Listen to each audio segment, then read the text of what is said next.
Hello दोस्तों, आपका स्वागत है हमारे YouTube चैनल स्टडी बॉक्स में। तो आज हम सोम स्टार्ट करने जा रहे हैं और सोम का जो फर्स्ट चैप्टर है बेसिक्स ऑफ सोम, उसके एसएससी जेई के क्वेश्चंस आज अपन सॉल्व करेंगे। तो ज़्यादा टाइम आपका वेस्ट नहीं करते हुए हम स्टार्ट करते हैं आज का सेशन। तो आपका फर्स्ट क्वेश्चन है the limiting value of Poisson ratio are.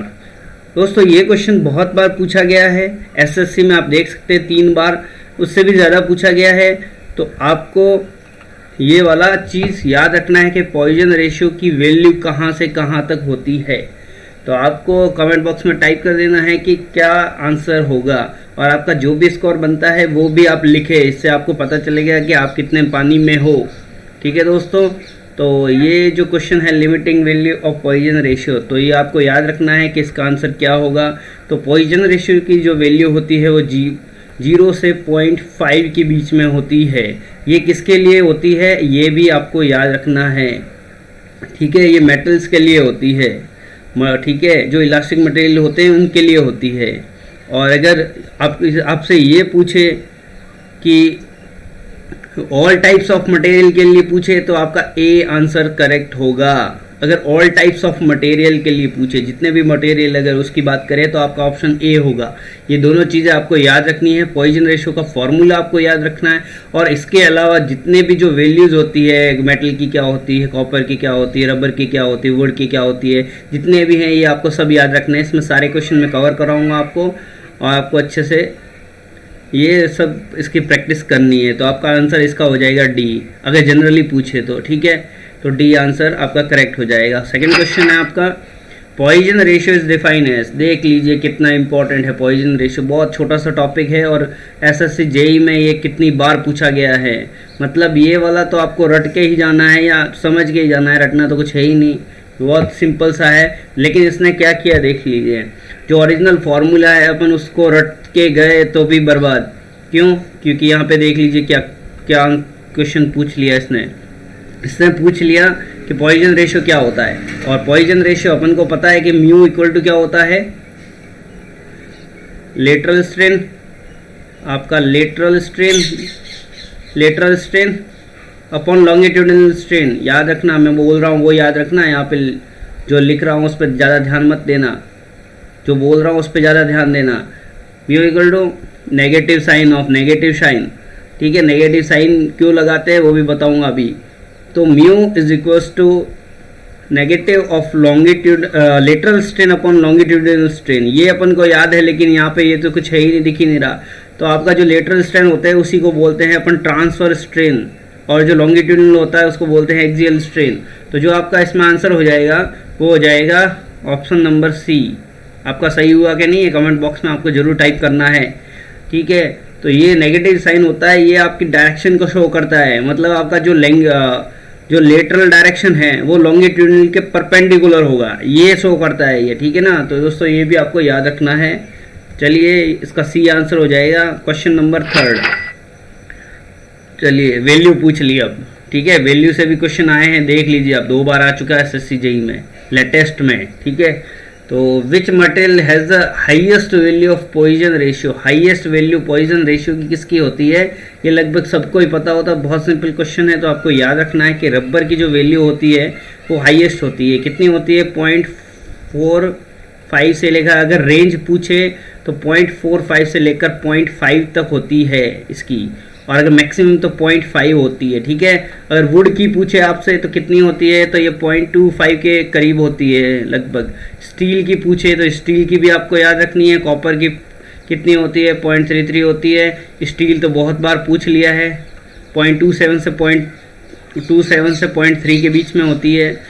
ठीक है, अलग अलग बुक में इसकी थोड़ा बहुत वेरिएशन हो सकता है, बट 0.27 से 0.3 होती है। इसके अलावा और वैल्यूज़ होती है, इसके लिए मैंने आपको यहाँ पे एक पिक शो कर रहा हूँ, ये देख लीजिए कि for engineering material the value of Poisson ratio कि 0 से, इंजीनियरिंग मटेरियल की बात करा मैंने उस टाइम भी आपको फर्स्ट क्वेश्चन में बोला था, जो इंजीनियरिंग मटेरियल है उसके लिए 0 से 0.5 होती है। लेकिन आपका जितने ऑल टाइप्स ऑफ मटेरियल है, मतलब इंजीनियरिंग के अलावा भी जो मटेरियल है उसमें जो आपकी जो वैल्यू हो जाएगी वो -1 से लेकर 0.5 तक हो जाएगी। ये भी बात आपको याद रखनी है। ठीक है, अब आप देख लीजिए, तो 0 होता है कॉर्क के लिए, कंक्रीट के लिए कितना होता है 0.1 से 2, 0.33 एल्यूमिनियम या कॉपर, ये 0.27 से 0.3 स्टील का यहाँ बता दिया था मैंने।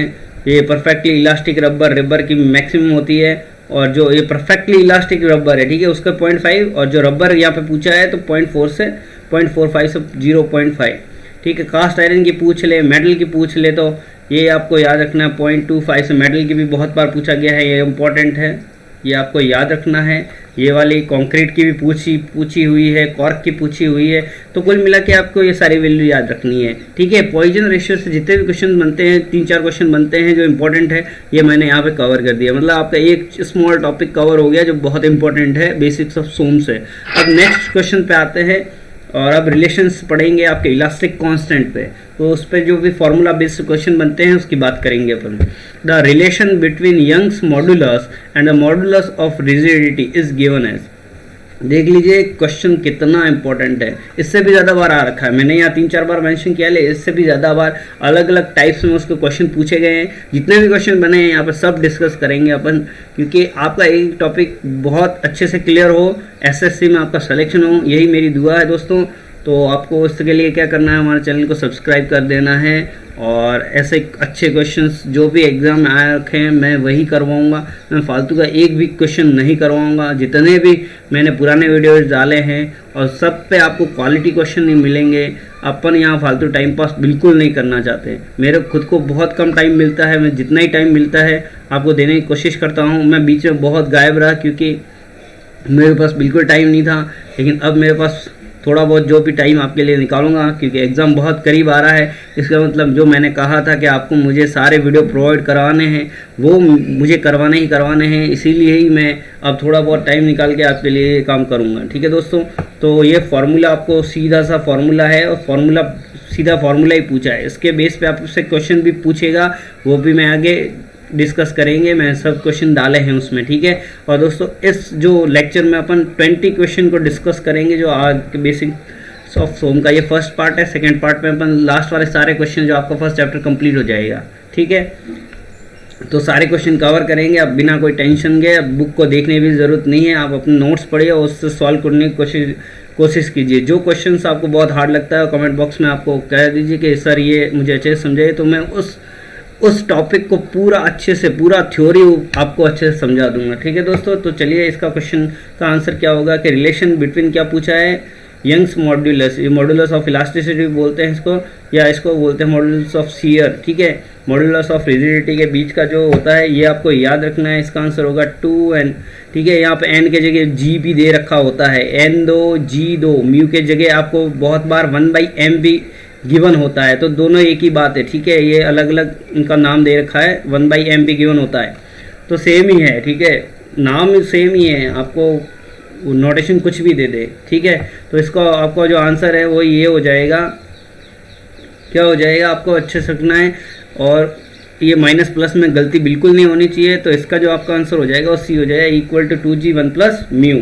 2g मेरे को g से याद है, मैं g से याद किया था, यहाँ पे n है, g की जगह आपको n रख देना है, तो सी आंसर इसका करेक्ट हो जाएगा। इसके अलावा 3 फार्मूले और है, उसको ये आपको याद रखने हैं। जो ये देख लीजिए मैं फार्मूला गिवन है, ठीक है, इसको इस बेस में गिवन है, E इक्वल टू, अगर ये आपको बल्क मॉडुलस दे रखा है k, तो उसके बेस में क्या हो जाएगा, जो मैंने मेरा तरीका है E equal to 3k 1 - 2 mu, ठीक है। E इक्वल टू क्या हो जाएगा 9 kg/3k + g, ठीक है। E बल्क मॉडुलस और g के तीनों के सापेक्ष में आपको पूछ लिया। फिर म्यू आपको गिवन है, तो आपको निकालना है, अगर k निकालना है, g निकालना है, कुछ भी पूछ लेगा फार्मूला बेस। लेकिन सबसे ज़्यादा इनसे बहुत कम क्वेश्चन पूछे गए हैं, ये ज़्यादा इंपॉर्टेंट नहीं है, कि फिर भी आपको याद रखना है कि क्वेश्चन कहीं से भी पूछ सकता है, ये ज़्यादा इंपॉर्टेंट नहीं है, बट इनके आपको क्वेश्चन प्रैक्टिस बहुत मिलेंगे।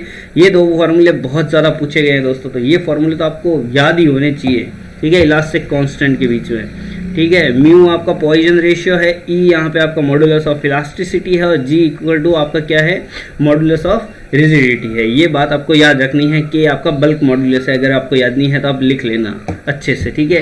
नेक्स्ट क्वेश्चन है अपना, चलिए ये क्वेश्चन पूछ लिया, ठीक है, बहुत सिंपल क्वेश्चन है ये भी।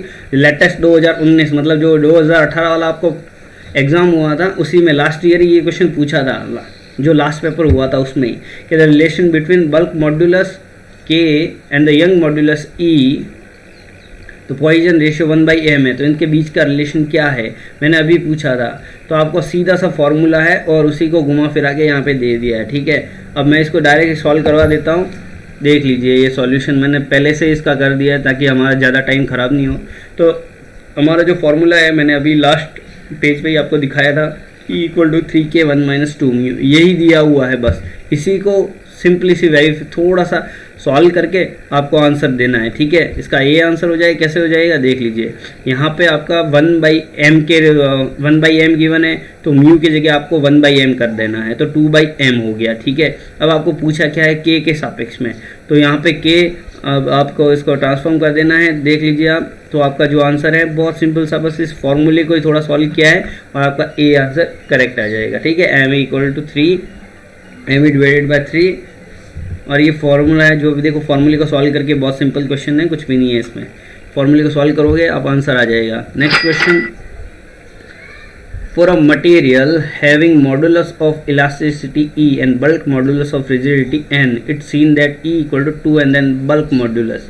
देख लीजिए अब इलास्टिक कांस्टेंट पे किस किस टाइप के क्वेश्चन बनते हैं हम वो डिस्कस कर रहे हैं। फर्स्ट आपका टॉपिक कंप्लीट हो गया, जो पॉइजन रेशियो से रिलेटेड था वो क्वेश्चन बहुत बार पूछे जाते हैं, लास्ट ईयर भी उससे पूछा गया था, और ये क्वेश्चन भी जो इलास्टिक कांस्टेंट है उससे भी लास्ट ईयर क्वेश्चन पूछा गया था। तो आपको अच्छे से करना है बेसिक्स ऑफ फोम का, ये बहुत ही फेवरेट क्वेश्चंस हैं, ठीक है। तो अब उसमें अलग अलग वैरायटी के क्वेश्चन अपन देख रहे हैं, सेम वैरायटी के नहीं देखेंगे, क्या मतलब है उससे, एक ही क्वेश्चन बार बार नहीं करेंगे, आपको कुछ नया देखने को मिलेगा इन क्वेश्चंस में। आपको एसएससी जेई सारे क्वेश्चन मैं एसएससी जेई के ही करवा रहा हूँ लास्ट ईयर के, अगर आप कहेंगे तो मैं दूसरी बुक्स के भी क्वेश्चन आपको करवा दूंगा, ठीक है। मेरा उसमें कोई इशू नहीं है, आप गुप्ता के बोलेंगे गुप्ता के करवा दूंगा, अगर आप ईएस के बोलेंगे तो ईएस के भी करवा दूंगा। बट जो लेवल है आपको पुराने जो क्वेश्चंस करेंगे उसी से आपको पता चलेगा कि एग्ज़ाम में क्वेश्चन आते किस लेवल के, और फालतू आप आईएएस लेवल का पढ़ोगे वो नहीं पूछा जाएगा, कोई मतलब नहीं है, आपकी तैयारी फालतू टाइम ख़राब होगा, ठीक है दोस्तों। तो ये जो क्वेश्चंस है इसमें क्या गिवन है आपको, ये याद रखना है, material having modulus of elasticity E and bulk modulus of rigidity N. मतलब आपको ये आपको एक रिलेशन पता होगा कि ई = क्या होता है, एक रिलेशन आपको पता होगा कि ई = क्या होता है। ई = अपना होता है 2g या 2n के सापेक्ष में ले लो, 2n 1 + म्यू, पता है ना दोस्तों, ये वाला तो सबको पता होगा। अभी जो मैंने इलास्टिक कांस्टेंट का फॉर्मूला लिखवाया था वही है, ठीक है, 2n 1 + म्यू, और यहाँ पे क्या किया उन्होंने, E = 2n, तो सीधा सा पता चल रहा है कि आपकी जो म्यू की वैल्यू होगी वो क्या हो गया, 0, क्योंकि E = 2n रख दो, 2n से 2n कट जाएगा, 1 - 1 कितना हो गया 0, U = आपका 0 आ गया।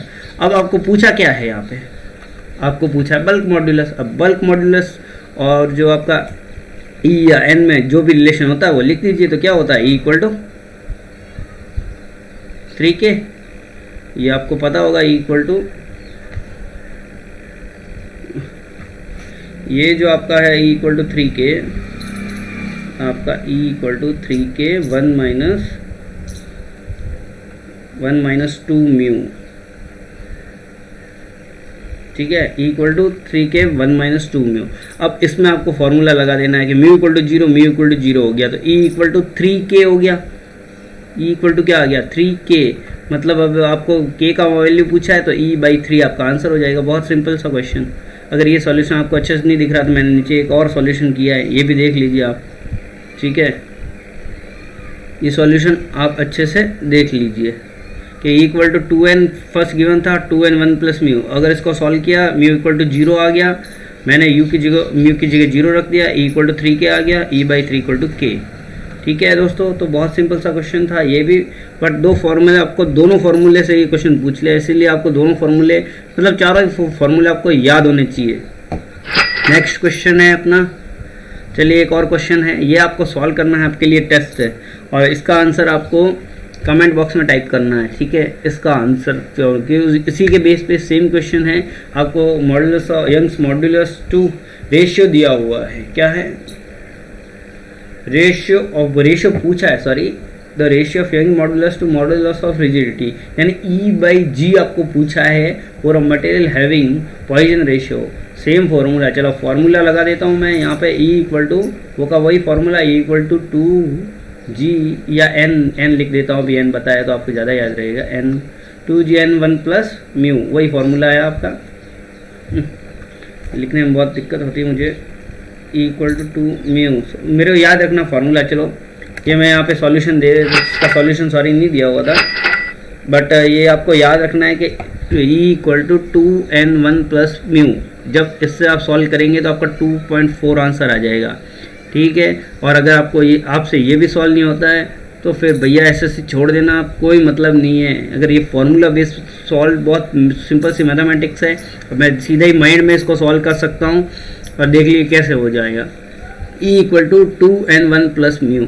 अब E/N का रेशियो आपसे पूछा है तो क्या हो गया 2 कोष्ठक में आपका 1 प्लस म्यू की वैल्यू 0.2 दे रखा है, 1 प्लस 0.2 आपका 1.2 हो जाएगा, उससे मल्टीप्लाई 2 हो गया 2.4। पेन कॉपी की ज़रूरत भी नहीं है, 2.4 आपका आंसर आ जाएगा।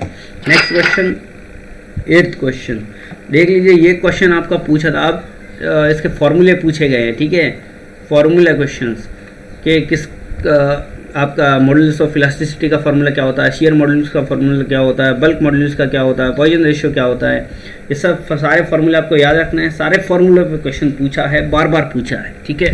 देखिए 2019 में ये क्वेश्चन पूछ लिया था, मतलब लेटेस्ट वाला है, जो लास्ट ईयर जो आपका एग्जाम हुआ था उसी में पूछा है। तो the ratio of shear stress to shear strain, तो ये आपका हो जाएगा, शियर दिख रहा है नाम से ही, तो शियर मॉड्यूलस ऑफ इलास्टिसिटी इसका आंसर हो जाएगा। ये बात आपको याद रखनी है। अगर मॉड्यूलस ऑफ इलास्टिसिटी पूछे तो आपका स्ट्रेस अपॉन क्या हो जाएगा, स्ट्रेन। स्ट्रेस है normal stress upon normal strain भी लिखा आ सकता है, तो ये फॉर्मूला आपको याद रखना है। बल्क मॉड्यूलस ऑफ इलास्टिसिटी क्या होता है, तो आपका ये याद रखना है normal stress upon volumetric strain. याद रखना ये हाइड्रोस्टैटिक जो आप लॉ पढ़ेंगे उसमें जो लगता है ना, हाइड्रोस्टैटिक कंडीशन में आपका वाटर के अंदर कोई मॉलिक्यूल है उस पर जो फोर्स लगता है वो होता है आपका बल्क मॉड्यूलस। आपको ये चीज़ याद रखना है कि क्या होता है normal stress upon volumetric strain, ठीक है। ये केस होता है हाइड्रोस्टैटिक लॉ में, जो बल्क मॉड्यूलस वहाँ पे आप जो आपका FM है उसमें पढ़ते हैं आप। पॉइजन रेशियो आप पहले ही पढ़ चुके हैं, lateral strain upon longitudinal strain, ठीक है। तो ये सारे फॉर्मूले चारों चार आपको याद रखने हैं। नेक्स्ट क्वेश्चन, ठीक है। ये बहुत ही सिंपल सा क्वेश्चन है और सबको पता है। ये क्वेश्चन बहुत सिंपल क्वेश्चन है कि material of A Hooke's law. Hooke's law आपका क्या होता है, ये आपको याद रखना है, हुक्स लॉ, ठीक है। अभी बताऊंगा इसको पूरा डिटेल से, थोड़ा सा हुक्स लॉ अभी बताऊंगा, लेकिन उससे पहले आपको ये क्वेश्चन आता है कि नहीं यही मुझे चेक करना है, ठीक है। इसमें बहुत सारी भ्रांतियाँ हैं, ये क्वेश्चन बहुत सिंपल है बट बहुत भ्रांतियाँ हैं इसमें, और लोग बहुत सारी बुक्स में ये गिवन है, और इलास्टिक लिमिट भी बहुत जने कर देते हैं, बट ये गलत है। लिमिट ऑफ प्रोपोर्शनलिटी तक ही आपका हुक्स लॉ वैलिड होता है। मतलब आपका स्ट्रेन जो स्ट्रेस के साथ लीनियरली जब तक वेरी करेगा उसी को बोलते हैं limit of proportionality. Elastic limit तक, मतलब लिमिट ऑफ प्रोपोर्शनलिटी से इलास्टिक लिमिट तक आपका थोड़ा सा कर्व बेंड हो जाता है, मतलब आपका लीनियर वेरिएशन इलास्टिक लिमिट तक नहीं होता है, इसीलिए इसका आंसर लिमिट ऑफ प्रोपोर्शनलिटी है। और इसका मैं एक आपको पिक से अच्छे से समझाऊंगा। जो नेक्स्ट ये देख लीजिए आप, ये पूरा जो माइल्ड स्टील का स्ट्रेस स्ट्रेन कर्व है ये आपको अच्छे से पढ़ना है, और ये बहुत बार पूछा गया है, ये आपको पता ही है, ठीक है। तो यहाँ पे सब पूछ लेना, इस पे ध्यान मत देना अभी। ये देख लीजिए, अब आपका जो ये ए पॉइंट है, यहाँ से ये आपका स्ट्रेस और ये आपका स्ट्रेन, यहाँ तक होगा आपका लीनियरली वेरी, ये हो जाएगा। देख लीजिए यहाँ से यहाँ तक जो ये वाला पॉइंट है ए पॉइंट, ठीक है, यही है आपका, देख लीजिए प्रोपोर्शनल लिमिट। आपका जो बी है यहाँ पे गिवन है ये इलास्टिक लिमिट, लेकिन यह वाला जो आपका लीनियर पोर्शन नहीं है, ठीक है ना। और ये पूरा माइल्ड स्टील का आपको पढ़ लो, दो याद रखना है कि इसमें दो यील्ड पॉइंट होते हैं, ठीक है। यील्ड पॉइंट के बाद ही आपका प्लास्टिक जोन स्टार्ट हो जाता है, तो प्लास्टिक रीजन हो गया, फिर ई से आपका इलास्टिक हार्डनिंग रीजन होता है, नेकिंग रीजन होता है। ये सब आपको अच्छे से पढ़ना है। अगर आप ये चाहते हैं कि मैं इसको अच्छे से समझाऊँ तो आप कमेंट बॉक्स में ज़रूर टाइप करना कि मैं आपको स्ट्रेन पूरा अच्छे से समझाऊँ। अभी इतना टाइम नहीं है कि मैं सब कुछ समझा सकूँ, इसीलिए। नेक्स्ट क्वेश्चन अपना which of the following is a dimension less quantity. तो आपकी डायमेंशन लेस क्वांटिटी कौन सी है, मतलब जिसका कोई डायमेंशन नहीं होता है। तो सिंपल शियर फोर्स आ गया। फोर्स का तो डायमेंशन होता है, फॉर्मूला होता है, इसका होता है ml। डायमेंशन पूछा है तो इसका शियर फोर्स हो गया, तो mlt-2, ये आपको याद रखना है, ठीक है। mlt-2 फोर्स का जो डायमेंशन होता है आपका होता है, मतलब ये डायमेंशन लेस क्वांटिटी नहीं है। स्ट्रेस हो गया आपका, तो स्ट्रेस क्या होता है आपका, लोड अपॉन एरिया। तो लोड आ रहा है, लोड क्या होता है आपका, वही वापस से फोर्स आ रहा है, तो न्यूटन पर एम स्क्वायर इसका आंसर होता है। पता है मॉड्यूलस ऑफ इलास्टिसिटी ई, ये भी न्यूटन पर एम स्क्वायर होता है। मतलब स्ट्रेन आपका स्ट्रेन का नहीं होता है। क्यों नहीं होता है, ये होता है डेल एल बाई एल, मतलब लेंथ टू लेंथ से लेंथ आपका कैंसल आउट हो गया, ठीक है।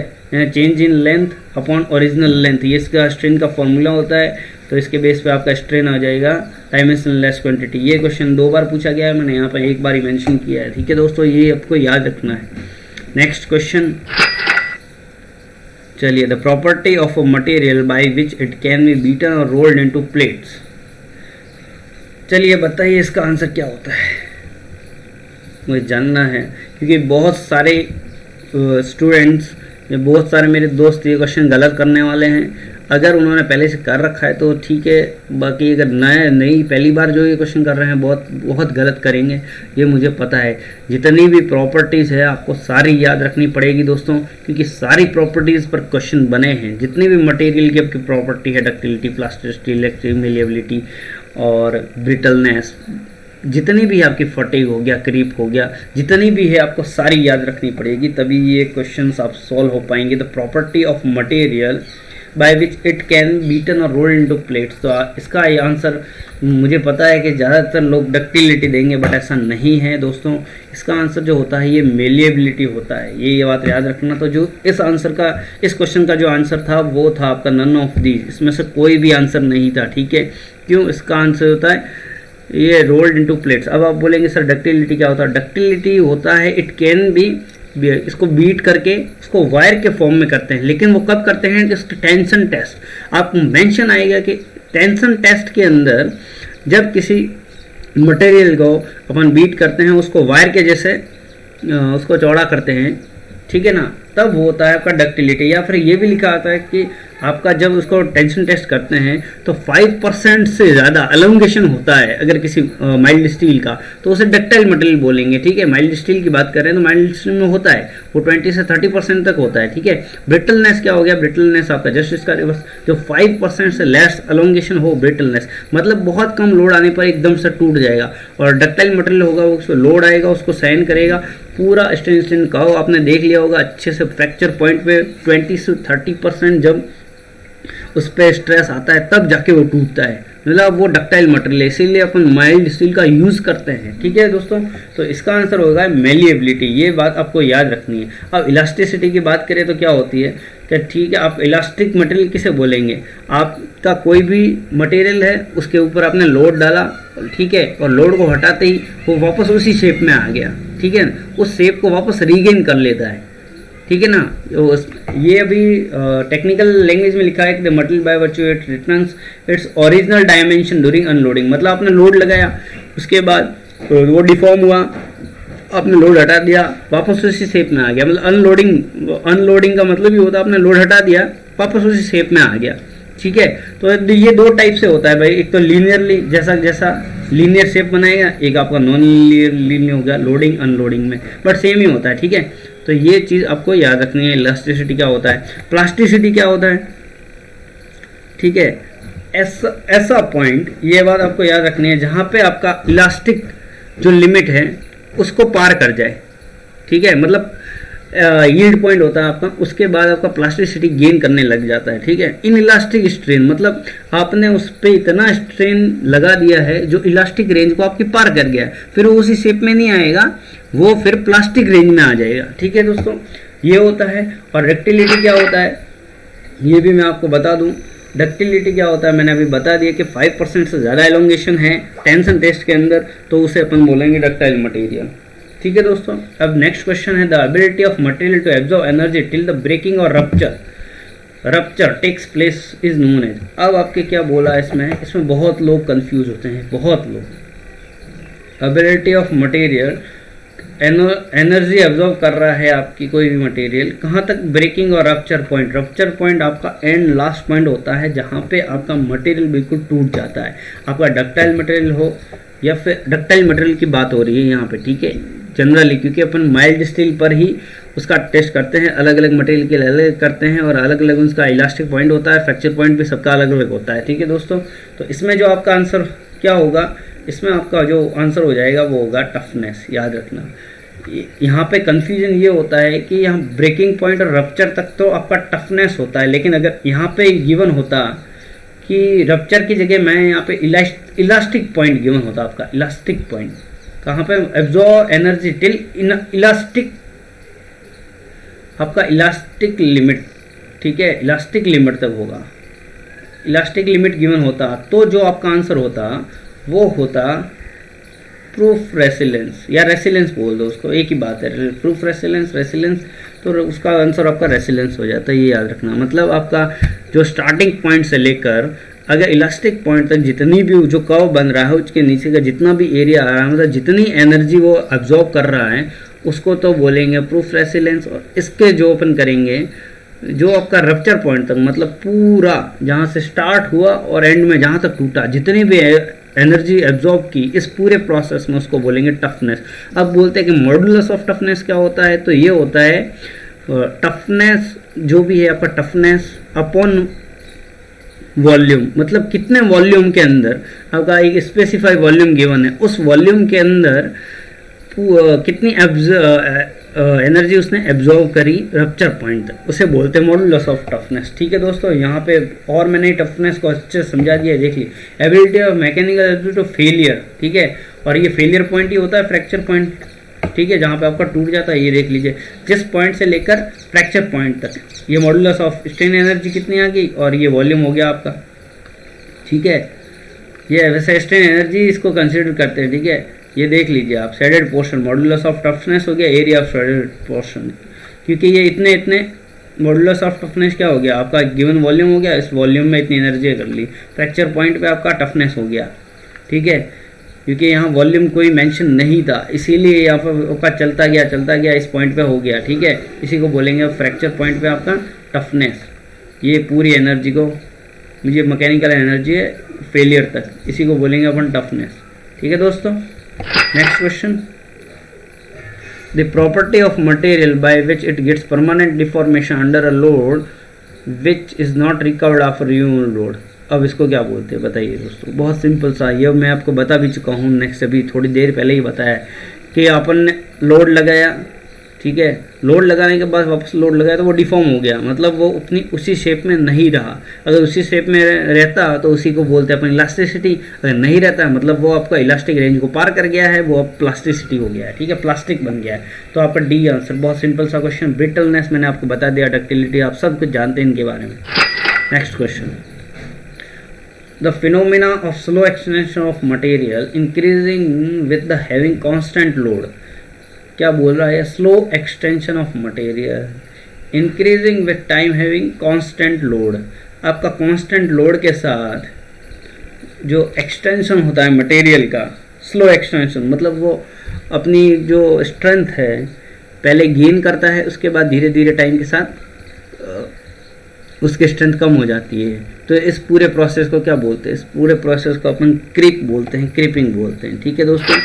बहुत सिंपल सा है ये, सारे प्रॉपर्टीज ऑफ मटेरियल की डेफिनेशंस हैं, आपको सारी याद रखनी है। चलिए नेक्स्ट क्वेश्चन आता है कि a load of 1960 Newton is raised at the free end of steel wire the minimum diameter of the wire so that stress in the wire does not exceed 100 Newton पर mm square. दोस्तों आज 20 question नहीं कर पाएंगे, मेरे पास time की थोड़ी कमी है, तो आज 15 क्वेश्चन है अपन इसमें कवर कर लेंगे दोस्तों। तो नेक्स्ट जो भी अपने 15 से या 20 क्वेश्चन होंगे वो नेक्स्ट लेक्चर में आपको मिल जाएंगे दोस्तों। तो ये अपना लास्ट क्वेश्चन है, और आपका स्कोर क्या रहता है कमेंट बॉक्स में ज़रूर टाइप कीजिए, और आपको हमारे वीडियो कैसा लगता है इसके बारे में ज़रूर, जो भी कमी है तो हम थोड़ा और इसको अच्छा बनाने की कोशिश करेंगे आपके लिए दोस्तों, और आपका सपोर्ट हमें मिलना ही चाहिए, क्योंकि हम मैं इतनी मेहनत कर रहा हूँ तो आपका भी थोड़ा तो सपोर्ट रहना ही चाहिए दोस्तों। आपके लिए ही मैं ये सब कुछ कर रहा हूँ। A load of 1960 Newton is raised at the free and, ठीक है, कि free end of the steel wire, free and पे कितना आपको लोड गिवन है 1960 Newton. The minimum diameter of wire so that the stress in the wire does not exceed Newton पर। आपको stress given है, आपको लोड गिवन है, तो बहुत सिंपल सा क्वेश्चन है, इसको आपको ट्राई करना है। अगर आपको नहीं होता ये क्वेश्चन तो आप मुझसे ज़रूर पूछ लेना, ठीक है। बहुत सिंपल सा क्वेश्चन, चलो फार्मूला बता देता हूँ, आप सॉल्यूशन खुद कर लेना इसका, ठीक है। तो स्ट्रेस क्या होता है, sigma is equals to P by A, इससे आपका आंसर आ जाएगा पी बाई ए, ठीक है। सॉल्व कर लेना आप, सॉल्व तो आपको ही करना है, मैं तो कर चुका हूँ, मुझे तो आंसर भी पता है दोस्तों, क्योंकि मैं इस क्वेश्चन को बहुत बार कर चुका हूँ, 10 से 15 बार कर चुका हूँ, तो मुझे तो याद है ये क्वेश्चन कि क्या है। लेकिन प्रैक्टिस आपको करनी है दोस्तों, मेरी प्रैक्टिस करने से आपको कोई फ़ायदा नहीं होगा, आप खुद प्रैक्टिस करेंगे तब आपको फ़ायदा होगा। तो sigma is equals to P by A, ठीक है। ए क्या होता है, area, free and load, minimum diameter, ठीक है। तो यहाँ पे आपको क्या कंसिडर करना है, यहाँ पे आपको बार है, तो ये क्या हो जाएगा पाई बाय 4 अपॉन एरिया की जगह लिख देना पाई बाय 4 डी स्क्वायर। अब आपको डी निकालना है और डी निकाल देना आप, सिंपल सा।